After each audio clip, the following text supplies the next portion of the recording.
Assalamualaikum warahmatullahi wabarakatuh. Apa kabar anak-anak hebat yang soleh dan soleha? Semoga kalian dalam keadaan sehat dan selalu dalam lindungan Allah Subhanahu wa Ta'ala. Berjumpa lagi dengan Miss Eis. Kali ini mata pelajaran kita adalah tematik muatan IPS, tema 8 yaitu daerah tempat tinggalku. Baiklah, sebelum belajar marilah kita membaca basmalah terlebih dahulu. Bismillahirrahmanirrahim. Setiap daerah memiliki kondisi wilayah yang berbeda dengan daerah lain. Perbedaan kondisi wilayah inilah yang menyebabkan perbedaan jenis pekerjaan. Masyarakat yang tinggal di daerah dataran tinggi biasanya bermata pencaharian sebagai petani, pekebun, peternak, wirausahawan seperti menyewakan villa atau hotel, dan juga berwirausaha di bidang kuliner khas daerah setempat, serta sebagai pemandu wisata. Masyarakat yang tinggal di daerah dataran rendah bermata pencaharian sebagai petani, peternak, pegawai kantor, karyawan, buruh, pengrajin, seperti pengrajin mebel, dan juga sebagai pedagang.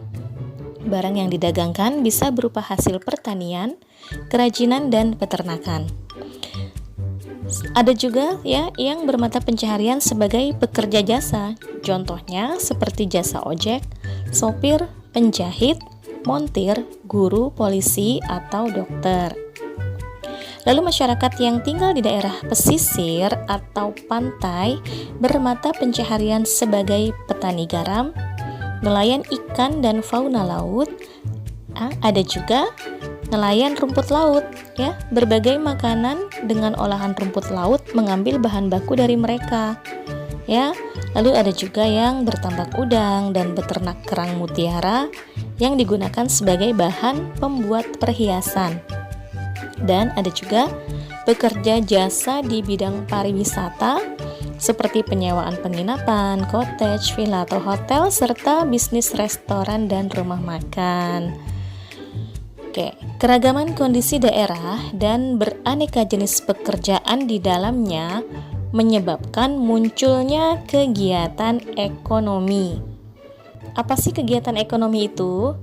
Kegiatan ekonomi adalah kegiatan yang dilakukan manusia dalam memenuhi kebutuhan hidupnya yang bertujuan untuk mencapai kesejahteraan dan kemakmuran.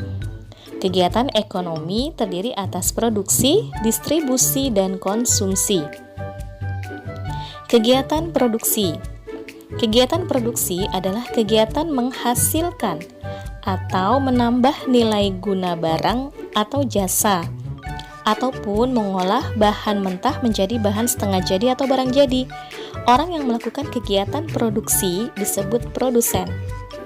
Contoh kegiatan produksi: petani yang menghasilkan padi atau beras, nelayan yang menghasilkan ikan, penjahit yang menghasilkan pakaian, pengusaha mebel yang merubah kayu menjadi kursi atau meja, kontraktor bangunan yang membuat rumah atau gedung hotel, kemudian juga penerbit buku yang menambah nilai guna kertas menjadi sebuah buku yang memiliki pengetahuan dan manfaat yang lebih tinggi dibandingkan ketika menjadi sebuah kertas kosong.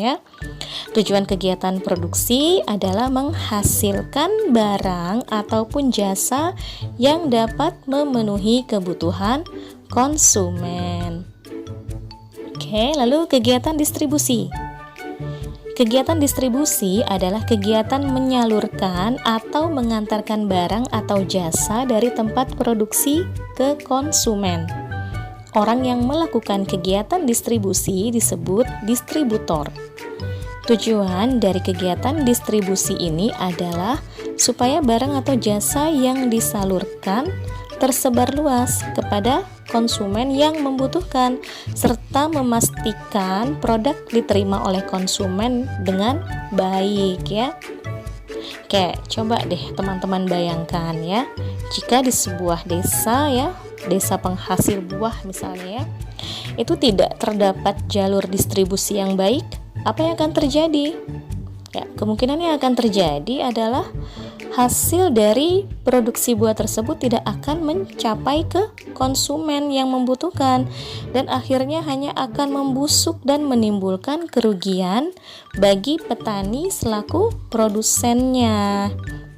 Ya, jadi kegiatan distribusi ini merupakan gabungan dari berbagai kegiatan ya, misalnya pengangkutan barang, pengepakan atau pengemasan barang, penjualan ke pedagang besar ya, penyimpanan barang di gudang, ya, standarisasi mutu barang, ya juga contohnya mempromosikan barang atau jasa melalui media tertentu ya, misalnya iklan di televisi, media online, dan media cetak.